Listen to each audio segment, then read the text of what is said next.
এরকম একটা 12D register সবাই পেয়েছেন, যেখানে অ্যাবসেন্টি ভোটারের সেকেন্ড ফেজ সেকেন্ড ফেজের যে কাজটা সেটা তুলতে হবে এর মধ্যে। আমি একটুখানি এটা এক্সপ্লেন করে দিচ্ছি যে কীভাবে কী করতে হবে। দেখুন, আমরা ফার্স্ট ফেজে যেটা করেছি যে ওদের বাড়িতে গেছিলাম, এবং বাড়িতে গিয়ে মানে বিএলওরা যেটা করেছেন যে বিএলওরা তাদের বাড়িতে গিয়ে ডেটা তুলে নিয়ে এসেছেন কে কে ইচ্ছুক কে কে ইচ্ছুক নয়। এবার এই যে রেজিস্টারটা, এটা কমিশনের রেজিস্টার, এই কমিশনের রেজিস্টার এবার ফাইনালাইজ করতে হবে এই ব্যাপারটা যে কারা কারা ভোট দেবেন বাড়ি বসে। দেখুন, দুটো জিনিস রয়েছে, date of visit, date of second visit if required. Date of visit, first ভিজিটে যদি গিয়ে আপনি তাকে পান তাহলে সেকেন্ড ভিজিট প্রয়োজন নেই। তাহলে আপনি ধরুন আজকে এটা হাতে পাচ্ছেন, আজকে ধরুন ভিজিট করলেন, আপনি লিখলেন 1 তারিখ, 1 তারিখে ফার্স্ট ভিজিট করেছেন, 1 তারিখে গিয়ে তাকে পেয়েছেন, ঠিক আছে। এবার যদি পেয়ে থাকেন তাহলে কী করবেন, আপনি বাড়ি থেকেই যেটা সুবিধাজনক হবে যে এই যে ফর্ম 12D, আপনার যে কজন ইলেক্টর আছে, যে কজন ইলেক্টর উইলিং আছে, আপনি তো অলরেডি অ্যাসেসমেন্ট করে ফেলেছেন, তাদের জন্য ফর্ম 12Dটা আপনি বাড়ি থেকে ফিল আপ করে নিয়ে যান, ওখানে গিয়ে জাস্ট সইটা করিয়ে নিয়ে আসবেন। To the assistant returning officer, 164 Beleghata এখানে লিখবেন। তারপরে ডেজিগনেশন অ্যাড্রেস অফ এয়ারও প্রয়োজন নেই। স্যার, আই ড্যাশ, নিজের নামটা লিখবেন, মানে নিজের নাম মানে ইলেক্টরের নামটা, যিনি ইচ্ছুক বাড়ি বসে ভোট দিতে, সান বা ডটার বা ওয়াইফ অফ অমুক, তার নামটা লিখবেন। রেসিডেন্ট অফ, এখানে এই ভিলেজ, মহল্লা, টাউন, সিটি, ডিস্ট্রিক্ট অনেকগুলো আছে, এত জটিলতায় যাওয়ার কোনো প্রয়োজন নেই। ধরুন কারোর বাড়ির অ্যাড্রেস হচ্ছে 27 সুরেন সরকার রোড, তাহলে আপনি জাস্ট লিখে দিন 27, সুরেন সরকার রোড, কলকাতা এত। কেমন, জটিলতায় যাওয়ার প্রয়োজন নেই, জাস্ট এক লাইনে অ্যাড্রেসটা এখানে লিখে দিন। তার নিচে দেখুন আছে ফ্রম দ্য ড্যাশ পার্লামেন্টারি বা অ্যাসেম্বলি কনস্টিটিউয়েন্সি, আবার লিখবেন 164 বেলেঘাটা। তার নিচে কমপ্লিট পোস্টাল অ্যাড্রেস, এইটা একটু ঠিকভাবে লিখবেন, যে বাড়ির নাম্বারটা, রাস্তার নাম, এখানে যদি একটু এদিক ওদিক হয় কোনো অসুবিধা নেই, চিন্তার কোনো কারণ নেই, এটা ধরে, কিন্তু ঠিকানাটা মানে ফিল্ডগুলো একটু এদিক ওদিক হলে কোনো অসুবিধা নেই, কিন্তু ঠিকানাটা ঠিকঠাক লেখা চাই, যাতে করে একটা রুট ম্যাপ বানানো যায়। ওয়ার্ড ওয়ার্ড নাম্বারটা লিখে দেবেন, ডিস্ট্রিক্ট হচ্ছে কলকাতা নর্থ, স্টেট এবং পিনকোড। মোদ্দা কথা হচ্ছে এখানে হাউস নাম্বার এবং রাস্তার নাম এটা যেন ঠিকঠাকভাবে থাকে। মোবাইল নাম্বার ইফ অ্যাভেলেবেল লেখা আছে, মোবাইল নাম্বারটা কিন্তু মাস্ট যারা হোম ভোটিং করবেন তাদের জন্য। তারপরে এই সিরিয়াল নাম্বার, পার্ট নাম্বারগুলো আপনি লিখে নেবেন, ইলেক্টরের হাতে এগুলো দিলে ভুল হওয়ার সম্ভাবনা থাকবে। For 164 Beleghata assembly constituency. তারপর দেখুন আছে আই অ্যাম ওয়ার্কিং অ্যাজ, এই পুরো জিনিসটা কেটে দেবেন, কোনো প্রয়োজন নেই। একদম নিচে দেখুন দুটো স্টার দেওয়া আছে, প্রথমটায় কিচ্ছু হবে না, সেকেন্ডটায় I am dash years of age, এখানে বয়সটা লিখে দেবেন, যিনি 85+ আছেন তার ক্ষেত্রে বয়সটা লিখে দেবেন, এবং লাস্টে এখানে আপনি পুরোটা লিখে নিয়ে যাবেন, শুধু ইলেক্টরকে দিয়ে সিগনেচারটা তলায় করাবেন, full name and signature. Second page যেটা আছে সেই সেকেন্ড পেজে হাত দেবেন না। তাহলে এই গেল হচ্ছে 12টা করে নিয়ে গেলেন আপনি বাড়ি থেকে,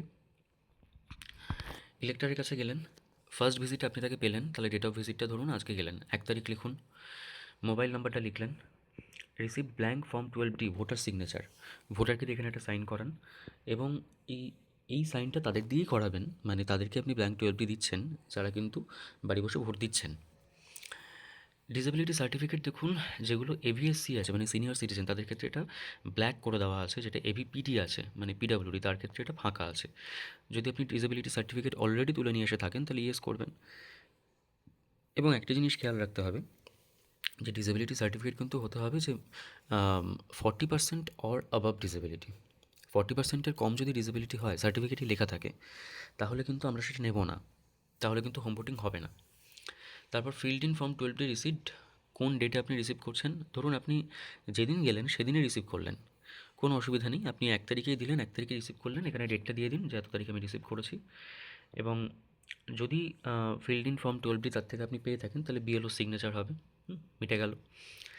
এবার ধরুন এটা কী বললাম, এটা হচ্ছে যিনি বাড়িতে বসে ভোট দেবেন তার ক্ষেত্রে, এবং যিনি বাড়িতে বসে ভোট দেবেন তাকে আরেকটা জিনিসও করতে হবে, সেটা হচ্ছে দেখুন একটা চালান আপনাকে দেওয়া হয়েছে, ধরুন এই সরজু বোস, এপিক নাম্বার এটা, ইনি বাড়ি বসে ভোট দেবেন, তাহলে আপনি কী করলেন, ভোটার স্লিপ যেরকম দেওয়া হয় ঠিক সেরকম আপনি এইটা একটা রিসিপ্ট তাকে সই করে আপনি ডেট দিয়ে তাকে দিয়ে আসলেন, এটা তার কাছে থাকলো ভোটার স্লিপ হিসাবে। যখন বাড়িতে ভোট নিতে যাওয়া হবে তিনি এটা দেখাতে পারবেন। কিন্তু এইটা শুধু তাদেরকেই দেবেন যারা বাড়িতে বসে ভোট দেবে, বাকিদের কিন্তু এরকম সই করে দিয়ে দেবেন না, এটা কিন্তু পরে ইস্যু হয়ে যাবে। এবার ধরুন যাকে আপনি বাড়ি গিয়ে পাননি, ডেট অফ ভিজিট 1 তারিখ লিখলেন, 1 তারিখ গিয়ে পাননি, তাহলে একটা সেকেন্ড ভিজিট, এবং আপনারা জানেন যে কাকে কি পাবেন কাকে কি পাবেন না। সেকেন্ড ভিজিটে ধরুন 2 তারিখ লিখলেন, দুদিনই পাওয়া যায়নি তাকে, তাহলে আপনি ডান দিকে রিমার্কস কলাম যেটা আছে সেখানে পরিষ্কার লিখে দিন অ্যাবসেন্ট, শিফটেড বা ডেড কী আছে। তিনি যদি মৃত হন তাহলে ডেড, যদি চলে গিয়ে থাকেন অন্য কোথাও তাহলে শিফটেড, যদি তাকে বাড়িতে পাওয়া যাচ্ছে না এই মুহূর্তে, তিনি অন্য কোথাও মেয়ের কাছে ছেলের কাছে আছেন, অ্যাবসেন্ট। কোনোভাবেই বাড়ির লোককে দিয়ে সই করানো যাবে না। এবার ধরুন তিনি ওখানে আছেন, কিন্তু তিনি পোস্টাল ব্যালটে ভোট দিতে রাজি নন, মানে বাড়িতে বসে ভোট দিতে রাজি নন, তিনি বলছেন আমি বুথে গিয়ে ভোট দেবো। ঠিক আছে, তাহলে আপনি কী করছেন, ডেট অফ ভিজিট লিখছেন, মোবাইল নাম্বার লিখছেন, রিসিভ ব্ল্যাঙ্ক ফর্ম 12D যেটা আছে, এখানে তাকে আমরা ব্ল্যাঙ্ক ফর্ম দিতেও পারি, তিনি যদি বলেন যে না আমি নেবো না, ঠিক আছে তাহলে ব্ল্যাঙ্ক ফর্ম দেওয়ার দরকার নেই। এবং একটা জিনিস ভালোভাবে মাথায় রাখবেন, আপনি তাকে গিয়ে পেলেন অথচ তিনি বলছেন যে না আমি বাড়ি বসে ভোট দেবো না, আমি বুথে গিয়ে ভোট দেবো, সেকেন্ড লাস্ট কলাম যেটা আছে, do not want to opt for postal ballot, voter signature, অবশ্যই এখানে ভোটারের সিগনেচারটা করিয়ে নেবেন। তাহলে একটা জিনিস খেয়াল রাখুন, থার্ড লাস্ট যে কলামটা আছে, যিনি বাড়ি বসে ভোট দিচ্ছেন তার ক্ষেত্রে বিএলও সিগনেচার করছেন, এবং যেখানে ভোটার ওখানে আছেন, বাড়িতেই আছেন, কিন্তু তিনি বলছেন বাড়ি বসে আমি ভোট দেবো না, আমি বুথে গিয়ে দেবো, সেক্ষেত্রে আপনি ভোটারের সিগনেচার করাচ্ছেন। এবং যেখানে তাকে আপনি বাড়িতেই পাচ্ছেন না, তিনি অ্যাবসেন্ট, সেখানে আপনি রিমার্কসে লিখে দিচ্ছেন অ্যাবসেন্ট, শিফটেড বা ডেড, এবং তার পাশে আপনি বিএলও হিসেবে একটা ইনিশিয়াল করে দিচ্ছেন। ওকে, এই হলো কাজ। আমি আবার বলবো, যাদের ক্ষেত্রে প্রিলিমিনারি অ্যাসেসমেন্ট আমাদের হয়ে গেছে, কারা বাড়ি বসে ভোট দেবে, তাদের 12Dটা আপনারা বাড়ি থেকেই ফিল আপ করে নিয়ে যান। শুধুমাত্র তাকে আপনি 12D দিচ্ছেন, দিয়ে সিগনেচারটা করিয়ে নিয়ে চলে আসুন এবং রিসিপ্টটা থেকে দিয়ে দিন। এই হচ্ছে আমাদের কাজ। এবার এরপরে একটা অ্যাপ রয়েছে এই জিনিসটা ডিজিটাইজ করার জন্য। আহ, সেটা আমাদের কাছে একটা গাইডলাইন রয়েছে, কিন্তু সেই অ্যাপটা এখনও আমরা মানে ফাংশনাল অবস্থায় পাইনি। সুতরাং এটা যদি 2 তারিখের মধ্যে ফাংশনাল হয়ে যায় তাহলে আমরা আপনাদের জানিয়ে দেবো, অথবা আমরা যেটা প্ল্যান করছি যে আপনারা যদি যদি মানে 3 তারিখের মধ্যে অবশ্যই আমাদের এটা তুলে দিয়ে দেন, তাহলে আমাদের হাতে 2 দিন সময় থাকছে, সেই 2 দিনে আমরা এটাকে ডিজিটাইজ করে নেব। ডিজিটাইজেশনের ব্যাপারটা আপনাদের কাঁধে আমরা আর চাপাচ্ছি না।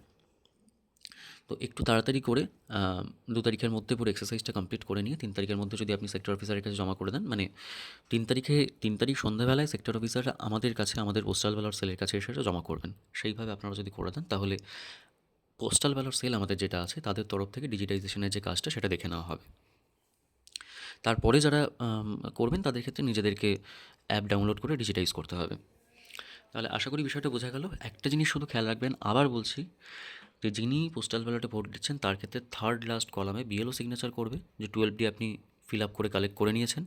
আর যেখানে তিনি বাড়িতে আছেন কিন্তু তিনি ভোট দিতে রাজি নন, পোস্টাল ব্যালট মানে বাড়ি বসে ভোট দিতে রাজি নন, বুথে গিয়ে দেবেন, তার ক্ষেত্রে সেকেন্ড লাস্ট কলামে তাকে দিয়ে সই করাবেন, ইলেক্টরকে দিয়ে। এবং যেখানে অ্যাবসেন্ট, শিফটেড, ডেট, সেখানে আপনি ডেট অফ সেকেন্ড ভিজিট লিখছেন এবং রিমার্কস কলামে গিয়ে অ্যাবসেন্ট বা শিফটেড বা ডেট লিখছেন, পাশে একটা ইনিশিয়াল করছেন। মোবাইল নাম্বার প্রত্যেকের অবশ্যই নেবেন। পিডাব্লিউডি সার্টিফিকেট যদি কারোর ক্ষেত্রে, আপনারা যেটা প্রিলিমিনারি অ্যাসেসমেন্ট করেছেন সেখানে যদি পিডাব্লিউডি সার্টিফিকেট কারোর থেকে না তুলে থাকেন, যিনি বাড়ি বসে ভোট দেবেন, যিনি বাড়ি বসে ভোট দেবেন না তার ক্ষেত্রে সার্টিফিকেট তোলার কোনো প্রয়োজন নেই। যিনি বাড়ি বসে ভোট দেবেন এবং 40% অ্যান্ড অ্যাবাভ ডিসেবিলিটি আছে, তার ক্ষেত্রে কিন্তু পিডাব্লিউডি সার্টিফিকেট তুলতেই হবে। দু একটা কেস এরকম পাবেন যেখানে তিনি বলবেন যে না আমি তো পিডাব্লিউডি নই, হয়তো কোনোভাবে ভুলভাবে মার্কিং হয়েছে, তিনি যখন ফর্ম 6 করেছিলেন সেখানে পিডাব্লিউডি মার্কিং করেছিলেন, যে কারণে গণ্ডগোলটা হয়েছে। সেখানে তাকে দিয়ে একটা ডিক্লারেশন নিচে লিখিয়ে নেবেন যে তিনি পিডাব্লিউডি নন। এই হচ্ছে মোটামুটি আমাদের পোস্টাল ব্যালট যে পোর্শনটা ইভিএস এবিপিডি সেটার কাজ।